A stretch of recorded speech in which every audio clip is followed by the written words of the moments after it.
শ্রীকৃষ্ণ বলেন, যা হয়েছে তা ভালো জন্যই হয়েছে, যা হচ্ছে তাও ভালো জন্যই হচ্ছে, আর যা হবে সেটাও ভালো জন্যই হবে।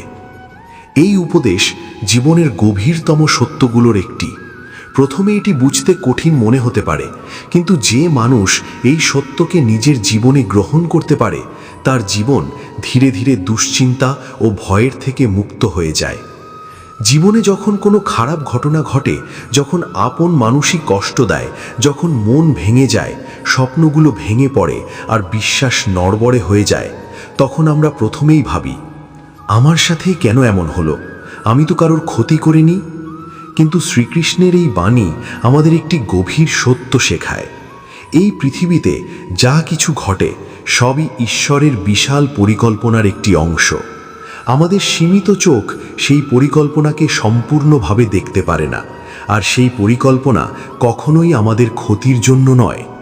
ধরো, কেউ অনেক পরিশ্রম করে, দিনরাত পড়াশোনা করে একটি পরীক্ষার প্রস্তুতি নিল, কিন্তু শেষ পর্যন্ত সে পরীক্ষায় ব্যর্থ হলো। তখন মনে হয় সব পরিশ্রম যেন বৃথা গেল, ভবিষ্যৎ অন্ধকার হয়ে গেল। কিন্তু কয়েক বছর পরে হয়তো সেই ব্যর্থতাই তাকে এমন একটি পথে নিয়ে যায় যেখানে সে জীবনে আরও বড় কিছু অর্জন করে, যা সেই পরীক্ষায় পাশ করলে হয়তো কখনোই করতে পারত না। তাহলে সেই ব্যর্থতা কি সত্যিই ক্ষতি ছিল, নাকি সেটাই ছিল ঈশ্বরের দেওয়া একটি নতুন মোড়? জীবনের ঘটনাগুলোকে আমরা শুধু বর্তমান সময়ের দৃষ্টিকোণ থেকে বিচার করি, এটাই আমাদের সবচেয়ে বড় ভুল। আমরা যেন একটি বিশাল কাপড়ের শুধু একটি সুতো দেখতে পাই, কিন্তু যিনি সেই কাপড় বুনছেন তিনি জানেন কোন সুতো কোথায় জুড়ে দিলে একটি সুন্দর নকশা তৈরি হবে। শ্রীকৃষ্ণের এই শিক্ষা আমাদের বোঝায়, জীবনের প্রতিটি ঘটনা কেবল আমাদের চোখে ভালো বা খারাপ মনে হতে পারে, কিন্তু সেগুলো আসলে একটি অদৃশ্য পরিকল্পনার অংশ, যা কেবল ঈশ্বরই দেখতে পারেন। যখন কেউ আমাদের ছেড়ে চলে যায়, কোনো সুযোগ হাতছাড়া হয় কিংবা কোনো স্বপ্ন অপূর্ণ থেকে যায়, তখন তা আমাদের ভীষণ কষ্ট দেয়। আমরা ভাবতেই পারি না সেই মানুষ বা সেই সুযোগ ছাড়া জীবন কেমন হবে। কিন্তু সেই মুহূর্তে যদি আমরা শ্রীকৃষ্ণের এই কথাটি মনে করি, যা হয়েছে তা ভালো জন্যই হয়েছে, তাহলে ধীরে ধীরে আমাদের মন সেই ঘটনাকে গ্রহণ করতে শেখে। আর যখন মন গ্রহণ করতে শেখে, তখন কষ্ট ধীরে ধীরে শান্তিতে রূপ নিতে শুরু করে। আমরা প্রায়ই ভবিষ্যৎ নিয়ে দুশ্চিন্তায় ভুগি। কি হবে, কেমন হবে, যদি আমার ইচ্ছা মতো না হয় তাহলে কি হবে? এই দুশ্চিন্তাই আমাদের বর্তমানের সুখকে কেড়ে নেয়। কিন্তু শ্রীকৃষ্ণ বলেন, যা হবে তা ভালো জন্যই হবে। এর মানে এই নয় যে সব কিছুই আমাদের ইচ্ছা মতোই ঘটবে। এর অর্থ হলো, যে ফলই আসুক না কেন তা আমাদের জীবনে কোনো না কোনো নতুন শিক্ষা, নতুন দিক বা নতুন উপলব্ধি এনে দেবে।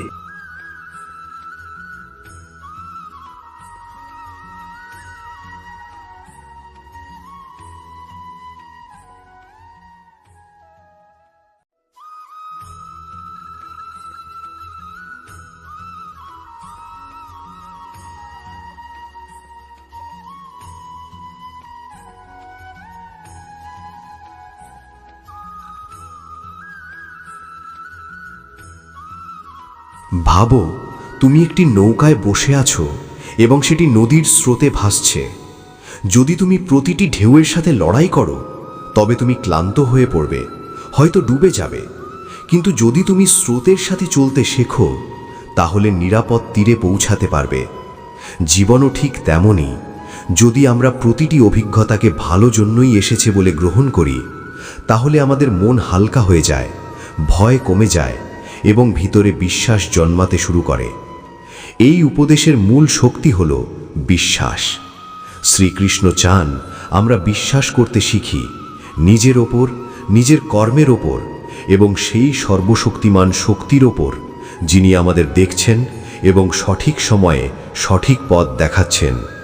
তাই যখনই মন ভেঙে যায়, পরিস্থিতি খারাপ হয় বা পথ অন্ধকার মনে হয়, তখন একটু থামো, চোখ বন্ধ করো এবং মনে মনে বলো, যা হয়েছে তা ভালো জন্যই হয়েছে, যা হচ্ছে তাও ভালো জন্যই হচ্ছে, আর যা হবে সেটাও ভালো জন্যই হবে।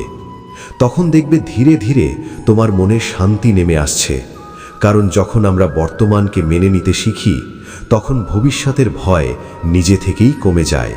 আর যেখানে শ্রীকৃষ্ণ আছেন, সেখানে দুশ্চিন্তা থাকে না, থাকে শুধু বিশ্বাস।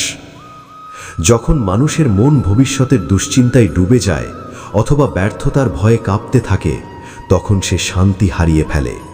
কিন্তু যখন তুমি শুধু নিজের কর্মের উপর মনোযোগ দাও, তখন মন ধীরে ধীরে শান্ত হয়ে যায়। আর সেই শান্তির মধ্যেই মানুষ ঈশ্বরের কাছাকাছি পৌঁছে যায়। এই শিক্ষা গীতার অন্যতম গভীর এবং বিখ্যাত বাণী। কিন্তু অনেকেই এর অর্থ শুধু এতটাই বোঝে যে পরিশ্রম করো কিন্তু আশা করো না। আসলে এই কথার অর্থ এর চেয়েও অনেক গভীর। শ্রীকৃষ্ণ এখানে শুধু ইচ্ছা ত্যাগ করতে বলেননি, তিনি মানুষকে আসক্তি থেকে মুক্ত হওয়ার পথ শেখাচ্ছেন। কারণ সমস্যাটা পরিশ্রমে নয়, সমস্যা তখনই শুরু হয় যখন আমরা সেই পরিশ্রমের ফল নিয়ে জেদ করতে শুরু করি। যখন আমাদের মন কাজ থেকে সরে গিয়ে তার ফলের দিকে চলে যায়, তখনই জন্ম নেয় দুঃখ, দুশ্চিন্তা এবং ভয়। ধরো, তুমি একটি গাছ লাগালে, তুমি মাটি প্রস্তুত করলে, বীজ বপন করলে, সময় মতো পানি দিলে, এগুলোই তোমার কাজ। কিন্তু যদি প্রতিদিন সেই বীজের দিকে তাকিয়ে ভাবতে থাকো, এটা কবে বড় হবে, কত ফল দেবে, যদি ফল না দেয় তাহলে কি আমার পরিশ্রম বৃথা যাবে?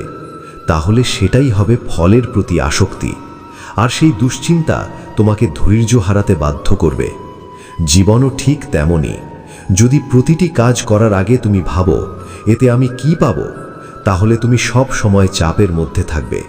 কিন্তু যখন তুমি এই ভাবনা নিয়ে কাজ করবে, আমার কর্তব্য আমি সৎভাবে, নিষ্ঠার সাথে করব, তখন কাজ আর বোঝা মনে হবে না, বরং তা ভক্তি বা সাধনা হয়ে উঠবে। একজন মানুষ যদি শুধু বেতনের জন্য কাজ করে, সে প্রতিদিন দিন গোনে এবং কাজ এড়ানোর চেষ্টা করে। কিন্তু যে মানুষ কাজের মধ্যেই আনন্দ খুঁজে পায়, তার কাছে কাজটাই হয়ে ওঠে পূজা। দুশ্চিন্তা তখনই শুরু হয় যখন আমরা ভবিষ্যৎকে নিজের ইচ্ছামতো নিয়ন্ত্রণ করতে চাই। কিন্তু ভবিষ্যৎ কখনোই পুরোপুরি আমাদের হাতে থাকে না, আমাদের হাতে থাকে শুধু বর্তমানের কর্ম। এই কারণে শ্রীকৃষ্ণ বলেন, তুমি শুধু কর্ম করো, কারণ সেটাই তোমার ধর্ম। ফলের চিন্তা ঈশ্বরের ওপর ছেড়ে দাও, কারণ তিনিই জানেন কখন এবং কিভাবে তোমাকে সঠিক ফল দিতে হবে। কিন্তু আমরা প্রায়ই এর উল্টোটা করি। আমরা কাজে অবহেলা করি, কিন্তু আশা রাখি আকাশের মতো বড়। ফলে শেষে আমাদের ভাগ্যে জোটে শুধু হতাশা আর কষ্ট। যদি আমরা শিখে যাই, আমি আজ যা করতে পারি তা আমি মন দিয়ে করব, আগামীকাল কি হবে তা ঈশ্বর জানেন, তাহলে জীবনের অর্ধেক কষ্ট নিজে থেকেই দূর হয়ে যাবে। জীবন একটি নদীর মতো। যখন তুমি স্রোতের সাথে এগিয়ে যাও, পরিশ্রম করো, কিন্তু সবকিছু নিয়ন্ত্রণ করার জেদ করো না, তখন জীবন সহজ হয়ে যায়। কিন্তু যখন তুমি প্রতিটি বাক্যে নিজের ইচ্ছামতো ঘোরাতে চাও, তখন জীবন ক্লান্তিকর হয়ে ওঠে। তাই যখনই মন প্রশ্ন করবে, আমি এতে কি পাব, তখন হাসি মুখে বলো, আমি সন্তুষ্টি পাব, কারণ আমি আমার কর্তব্য করেছি। বাকিটা সেই ঈশ্বরের ওপর ছেড়ে দাও, যিনি সব কিছু দেখছেন। এটাই শ্রীকৃষ্ণের শিক্ষার মূল কথা। কর্ম করো, কিন্তু নিজেকে কর্মের মালিক মনে করো না। যখন তুমি ফলের প্রতি আসক্তি ছেড়ে দাও, তখন জীবন থেকে ভয়, দুশ্চিন্তা এবং হতাশা ধীরে ধীরে দূর হয়ে যায়। শ্রীকৃষ্ণ আরও বলেন, এই শরীর নশ্বর, কিন্তু আত্মা অমর। যার জন্ম হয়েছে তার একদিন মৃত্যু হবেই, কিন্তু আত্মার কোনো জন্ম নেই, কোনো মৃত্যু নেই। আগুন তাকে পোড়াতে পারে না, পানি ভিজাতে পারে না, বাতাস শুকাতে পারে না। আত্মার চিরন্তন, অবিনশ্বর। যখন অর্জুন যুদ্ধক্ষেত্রে নিজের আত্মীয় স্বজন ও গুরুজনদের দেখে বিচলিত হয়ে পড়েছিল, তখন শ্রীকৃষ্ণ তাকে এই সত্যই বোঝান, যে দেহকে দেখে তুমি এত দুঃখ পাচ্ছ, সেই দেহ একদিন নষ্ট হবেই, কিন্তু আত্মা কখনো নষ্ট হয় না। যাদের জন্য তুমি কাঁদছ, সেই আত্মা কখনোই সত্যিকারে মারা যায় না। এই শিক্ষার মধ্যেই জীবনের গভীরতম শান্তি লুকিয়ে আছে। মৃত্যুকে আমরা এত ভয় পাই কেন? যদি সত্যিই আমরা বুঝতে পারি যে আসল আমি কখনো মরে না, তাহলে সেই ভয় ধীরে ধীরে দূর হয়ে যায়। আমাদের অধিকাংশ মানুষ নিজের শরীরকেই নিজের আসল পরিচয় মনে করে। আমরা ভাবি, আমি সুন্দর, আমি বুড়ো হয়ে যাচ্ছি, আমি অসুস্থ, আমি একদিন মারা যাব। কিন্তু এই সব কিছুই শরীরের সঙ্গে সম্পর্কিত, আত্মার সঙ্গে নয়। শ্রীকৃষ্ণ আমাদের মনে করিয়ে দেন, আমরা এই শরীর নই, আমরা সেই চেতনা যাই শরীরের মধ্যে বাস করছে। যেমন একজন মানুষ একটি বাড়িতে থাকে, কিন্তু বাড়িটাই সে নয়, ঠিক তেমনি আত্মাই শরীরের মধ্যে বাস করে। যখন একটি কাপড় পুরনো হয়ে যায়, তখন আমরা সেটি বদলে নতুন কাপড় পরি। ঠিক একইভাবে আত্মা যখন একটি শরীর ত্যাগ করে, তখন সে নতুন একটি শরীর ধারণ করে। এখন ভাবো, কাপড় বদলালে কি কেউ দুঃখ পায়? না, কারণ আমরা জানি কাপড় শুধু বাহ্যিক জিনিস। তাহলে আত্মা যখন শরীর বদলায়, তখন আমরা এত ভয় পাই কেন? কারণ আমরা ভুল করে শরীরকেই সব কিছু মনে করি। এই ভ্রান্ত ধারণার কারণেই মৃত্যুকে আমরা সহ্য করতে পারি না। যখন আমাদের কাছের কেউ চলে যায়, আমরা ভাবি সে আর নেই। কিন্তু শ্রীকৃষ্ণ বলেন, যে মানুষ তোমাকে ভালোবাসত, তোমার অনুভূতি বুঝত, সে আসলে আত্মার রূপে এখনও কোথাও আছে, শুধু তার শরীরটাই নেই। এই সত্য যখন হৃদয়ে গভীরভাবে প্রবেশ করে, তখন মৃত্যুর ভয় ধীরে ধীরে শান্ত হয়ে যায়। মৃত্যু জীবনের শেষ নয়, এটি শুধু একটি পরিবর্তন, এক অবস্থা থেকে আরেক অবস্থায় যাওয়া। যেমন সূর্য অস্ত যায়, কিন্তু পরের দিন আবার উদয় হয়, ঠিক তেমনি আত্মা এক শরীর ছেড়ে অন্য জীবনের দিকে এগিয়ে যায়। এর মানে এই নয় যে মৃত্যুর সময় দুঃখ হবে না, কিন্তু এই জ্ঞান থাকলে সেই দুঃখের মাঝেও এক ধরনের শান্তি থাকে। কারণ তখন মনে হয় সেই আত্মা কোথাও না কোথাও আছে এবং একদিন হয়তো আবার দেখা হবে। যখন আমরা নিজের মৃত্যুর কথাও ভাবি, তখন এই জ্ঞান আমাদের ভয় থেকে মুক্ত করতে সাহায্য করে। তখন আমরা বুঝতে পারি আমাদের অস্তিত্ব শুধু এই শরীরের মধ্যে সীমাবদ্ধ নয়, আমাদের আসল সত্তা আরও গভীর, আরও স্থায়ী। যেমন একজন গায়ক গান গায়, গান শেষ হয়ে যায়, কিন্তু গায়ক থাকে। তেমনি আত্মা অনেক শরীরের মাধ্যমে জীবনের গান গেয়ে চলে, অভিজ্ঞতা অর্জন করে, কিন্তু সে কখনো শেষ হয় না। যখন মানুষ এই সত্য বুঝতে শুরু করে, তখন জীবনের সবচেয়ে বড় ভয়, মৃত্যুর ভয়, ধীরে ধীরে তার শক্তি হারিয়ে ফেলে। তখন মানুষ প্রতিটি মুহূর্তকে আরও বেশি ভালোবাসা, সচেতনতা এবং আন্তরিকতার সঙ্গে বাঁচতে শুরু করে। কারণ যা সত্যিকারের বাস্তব, তা কখনো ধ্বংস হয় না, আর যা ধ্বংস হয়ে যায় তা কখনো স্থায়ী সত্য ছিল না। এই আত্মজ্ঞানী শ্রীকৃষ্ণ অর্জুনকে যুদ্ধক্ষেত্রে দিয়েছিলেন, যাতে সে মোহ, দুঃখ এবং ভয়ের ঊর্ধ্বে উঠে সত্যকে বুঝতে পারে। এরপর শ্রীকৃষ্ণ বলেন, যখন মন অস্থির থাকে তখন সিদ্ধান্ত নেওয়া কঠিন হয়ে যায়, কিন্তু যখন মন স্থির হয় তখন ভেতর থেকেই সঠিক পথ দেখা যায়। দুশ্চিন্তা মানুষের বিবেককে ঢেকে দেয়, কিন্তু যে নিজের মনকে শান্ত করতে পারে, তার কাছে প্রতিটি সমস্যা একটি সুযোগ হয়ে ওঠে। চিন্তা শব্দটি ছোট হলেও এর প্রভাব অনেক বড় এবং ধ্বংসাত্মক। জীবনে যখন কোনো সমস্যা আসে, পরীক্ষার চাপ, সম্পর্কের দূরত্ব, ভবিষ্যতের ভয় বা কোনো সিদ্ধান্তের দ্বিধা, তখন মন ঝড়ের মতো ঘুরতে থাকে। এই মানসিক ঝড়ের নামই হলো দুশ্চিন্তা। শ্রীকৃষ্ণ আমাদের মনে করিয়ে দেন, এই দুশ্চিন্তা আসলে বারবার একই চিন্তা ঘোরানোর একটি অভ্যেস। যদি এমন হয়, যদি তেমন না হয়, এই চিন্তাগুলো সমস্যাকে সমাধান করে না, বরং আরও জটিল করে তোলে। অর্জুনও যুদ্ধক্ষেত্রে এমনই দুশ্চিন্তায় পড়েছিল। সে ভাবছিল, যদি নিজের আত্মীয়দের হত্যা করি তাহলে পাপ হবে, আর যদি না করি তাহলে ধর্মকে রক্ষা করবে কে? এই দুশ্চিন্তা এত গভীর ছিল যে তার হাত থেকে ধনুক পড়ে যাচ্ছিল।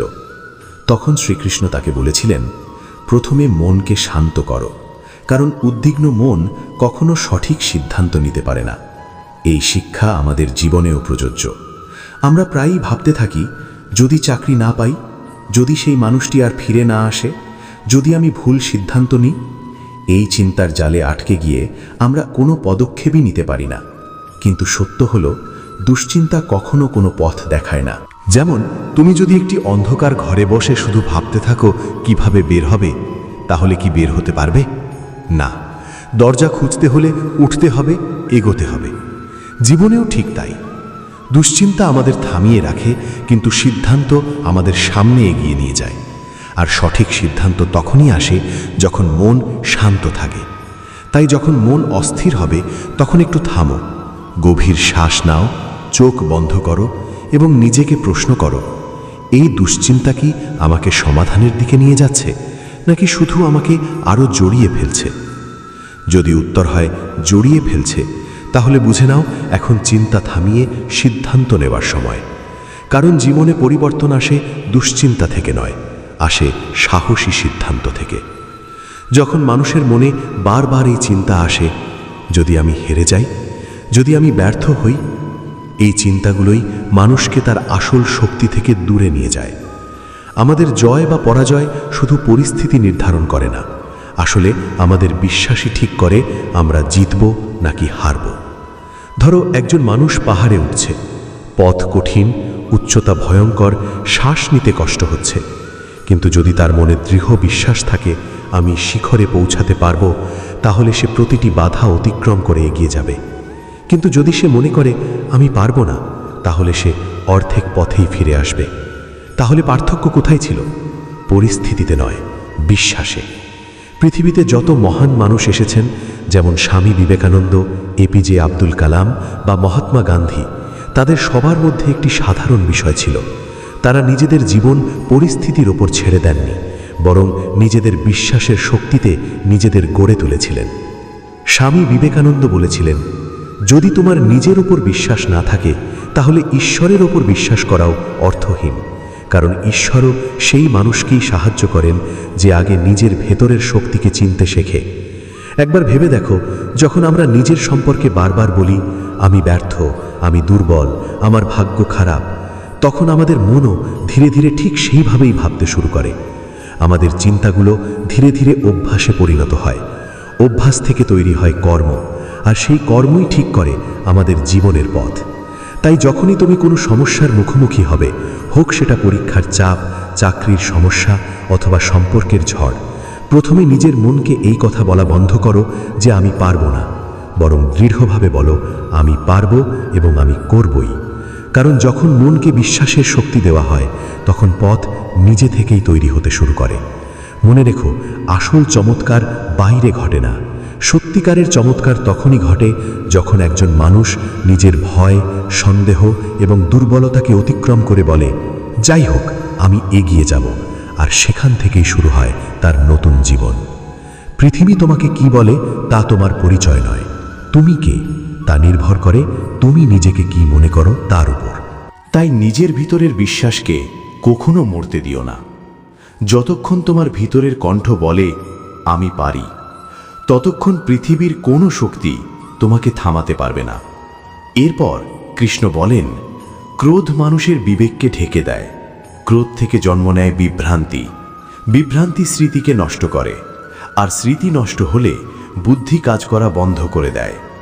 আর যখন বুদ্ধি ধ্বংস হয়ে যায়, তখন মানুষ ধীরে ধীরে পতনের দিকে চলে যায়। এই শিক্ষা শুধু একটি ধর্মীয় শ্লোক নয়, বরং মানুষের মনকে বোঝার এক গভীর বিশ্লেষণ। ক্রোধ আসলে সেই অবস্থা যখন মানুষ নিজের উপর নিয়ন্ত্রণ হারিয়ে ফেলে। শ্রীকৃষ্ণ বোঝান, ক্রোধ শুধু একটি আবেগ নয়, বরং ধ্বংসের সূচনা। যখন আমরা রেগে যাই, তখন প্রথমেই আমাদের চিন্তাভাবনা বদলে যায়। আমরা আর শান্তভাবে বিষয়টি দেখতে পারি না। তখন মনে হয় শুধু আমার কথাই ঠিক, বাকিরা সবাই ভুল। এই অবস্থাকেই বলা হয় ভ্রান্তি। আর যখন এই ভ্রান্তি জন্ম নেয়, তখন আমরা ভুলে যাই কাকে কিভাবে আচরণ করতে হয়, কার আমাদের জীবনে কতটা মূল্য আছে। ফলস্বরূপ আমরা রাগের মাথায় এমন কথা বলে ফেলি যা হয়তো আমাদের হৃদয়ের কথা নয়। তুমি হয়তো কখনো রাগের মুহূর্তে কাছের কাউকে এমন কিছু বলেছ যা তুমি সত্যিই বলতে চাওনি, কিন্তু সেই কয়েকটি শব্দই হয়তো একটি সম্পর্ককে গভীরভাবে আহত করেছে। পরে অনুশোচনা আসে, কিন্তু তখন অনেক সময়ই খুব দেরি হয়ে যায়। শ্রীকৃষ্ণ আমাদের সেই দেরি হওয়ার আগেই সতর্ক করতে চান। তিনি বলেন না যে মানুষের কখনো রাগ হবে না, তিনি শেখান রাগ আসার আগে নিজেকে চিনতে শিখো, আর রাগ এলে নিজেকে নিয়ন্ত্রণ করতে শিখো। কারণ রাগ কখনো একা আসে না, এর সঙ্গে আসে অপরাধবোধ, সম্পর্কের দূরত্ব, মনের অশান্তি এবং নিজের প্রতি হতাশা। অনেক সময় রাগের জন্ম হয় অতিরিক্ত প্রত্যাশা থেকে, যখন সব কিছু আমাদের ইচ্ছামতো হয় না, যখন কেউ আমাদের কথা শুনে না বা কেউ আমাদের অপমান করে, তখন ভিতরে জমে থাকা কষ্ট রাগ হয়ে বেরিয়ে আসে। কিন্তু সেই মুহূর্তে যদি আমরা একটু থামতে পারি, একটু গভীরভাবে ভাবতে পারি, তাহলেই অনেক বড় ক্ষতি থেকে নিজেদের বাঁচানো সম্ভব। যদি আমরা রাগের মুহূর্তে একটু থামতে পারি, একটি গভীর শ্বাস নিতে পারি এবং নিজের ভিতরের দিকে তাকাতে পারি, তাহলে বুঝতে পারব এই মুহূর্তে তর্ক বা সিদ্ধান্ত নেওয়ার দরকার নেই, বরং নিজেকে সামলানোর প্রয়োজন আছে। এটাই রাগকে নিয়ন্ত্রণ করার প্রথম ধাপ। যখন আমরা এই অভ্যাসটি ধীরে ধীরে গড়ে তুলি, তখন আমাদের জীবনে এক নতুন শান্তি নেমে আসে। তখন কে কি বলল বা কি করল, তাতে আমাদের ভিতরের শান্তি সহজে নষ্ট হয় না। কারণ তখন আমরা বুঝে যাই, রাগ করে আমরা অন্য কাউকে নয়, বরং নিজেকেই বেশি ক্ষতি করছি। রাগের আসল সমাধান অন্য মানুষকে বদলানো নয়, বরং নিজের ভিতরে স্থিরতা তৈরি করা। এই কথাটিই আমাদের শেখান কৃষ্ণ। তিনি বলেন, যদি জীবনে শান্তি চাই, সম্পর্কের মধ্যে মাধুর্য চাই এবং নিজের আত্মায় স্থিরতা চাই, তাহলে রাগকে বুঝতে শিখতে হবে এবং ধীরে ধীরে তাকে ছেড়ে দিতে হবে। কারণ যে মানুষ নিজের রাগকে জয় করতে পারে, প্রকৃত অর্থে সেই মানুষই আসল বিজয়ী। শ্রীকৃষ্ণ আরও বলেন, যা হয়ে গেছে তা ছেড়ে দাও, যা পাবে তার উপর বিশ্বাস রাখো, আর যা করছো তা সম্পূর্ণ বিশ্বাস ও নিষ্ঠার সঙ্গে করো। এই উপদেশ শুনতে সহজ মনে হলেও এটি মানুষের পুরো জীবনকে গভীরভাবে স্পর্শ করে। মানুষের মন প্রায়ই অতীতের ঘটনায় আটকে থাকে, যা হারিয়েছি, যা ভুল হয়েছে, অথবা যা হওয়ার কথা ছিল কিন্তু হয়নি। এই ভাবনার মধ্যে ডুবে থেকে আমরা শুধু আমাদের বর্তমান সময়টাকেই নষ্ট করি না, বরং ভবিষ্যতের সম্ভাবনাও হারিয়ে ফেলি।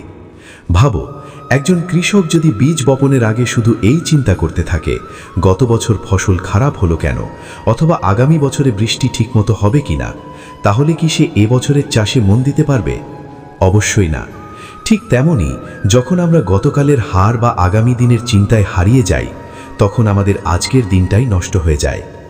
যা হয়ে গেছে তা ভুলে যাও, এর অর্থ এই নয় যে অভিজ্ঞতাকে মুছে ফেলতে হবে। এর অর্থ হলো অভিজ্ঞতার শিক্ষা নিজের সঙ্গে রাখো, কিন্তু অনুশোচনার বোঝা বহন করে জীবনকে ভারী করে তুলো না। মনে রাখবে, অতীতকে আমরা আর বদলাতে পারি না, কিন্তু বর্তমানকে সঠিক পথে চালিত করলে ভবিষ্যৎ অবশ্যই বদলানো যায়। আর যা পাবে তার উপর বিশ্বাস রাখো, এর অর্থ হলো জীবনের উপর আস্থা রাখা। কারণ অনেক সময় আমরা যা চাই তা পাই না, কিন্তু পরে বুঝতে পারি জীবন আমাদের জন্য তার চেয়েও ভালো কিছু প্রস্তুত করে রেখেছিল। তাই জীবনের প্রতিটি কাজ পুরো মন দিয়ে করো। ফল কি হবে তা নিয়ে অতিরিক্ত চিন্তা না করে বিশ্বাস রাখো, সঠিক সময়ে সঠিক ফল আসবেই। যখন মানুষ এইভাবে বাঁচতে শেখে, তখন তার মন হালকা হয়ে যায়, জীবন পরিষ্কার হয়ে যায় এবং প্রতিটি দিন নতুন শক্তি নিয়ে শুরু হয়। জীবনের উপর বিশ্বাস রাখা মানে অন্ধভাবে অপেক্ষা করা নয়। এর অর্থ হলো নিজের কর্মে সম্পূর্ণ মনোযোগ দেওয়া এবং ফলের সময়টাকে ধৈর্যের সঙ্গে গ্রহণ করা। কারণ প্রকৃতির প্রতিটি জিনিসেরই একটি নির্দিষ্ট সময় আছে। বীজ বপনের পরেই যেমন গাছ বড় হয়ে যায় না, তেমনি জীবনের পরিশ্রমও একদিনে ফল দেয় না। যখন মানুষ এই সত্য বুঝতে পারে, তখন তার মন থেকে অস্থিরতা ধীরে ধীরে দূর হয়ে যায়। তখন সে অতীতের অনুশোচনায় আর ডুবে থাকে না, আবার ভবিষ্যতের ভয়েও ভেঙে পড়ে না। সে নিজের বর্তমান কাজকে সম্পূর্ণ আন্তরিকতা দিয়ে করতে শুরু করে। আর এই অবস্থাতেই মানুষের ভিতরে এক নতুন শক্তি জন্ম নেয়, একটি শান্ত শক্তি, যা তাকে জীবনের প্রতিটি চ্যালেঞ্জের সামনে দৃঢ়ভাবে দাঁড়াতে সাহায্য করে।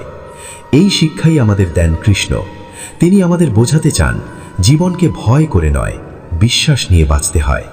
যা হয়ে গেছে তা থেকে শিক্ষা নাও, যা সামনে আসবে তাকে সাহস নিয়ে গ্রহণ করো, আর আজ যা করছো তা সম্পূর্ণ নিষ্ঠা ও সততার সঙ্গে করো। কারণ শেষ পর্যন্ত জীবনের সত্য খুবই সহজ। যে মানুষ নিজের মনকে জয় করতে পারে, যে মানুষ নিজের কর্মকে শ্রদ্ধা করে, আর যে মানুষ বিশ্বাস নিয়ে এগিয়ে যায়, সাফল্য একদিন তার দরজায় অবশ্যই কড়া নাড়ে। তাই জীবনের পথে যত বাধাই আসুক, মনে রেখো, শান্ত মন, সৎ কর্ম এবং অটুট বিশ্বাস, এই তিনটিই মানুষের সবচেয়ে বড় শক্তি। আর যেখানে বিশ্বাস আছে সেখানে ভয় থাকে না, যেখানে ধৈর্য আছে সেখানে পথ নিজেই খুলে যায়।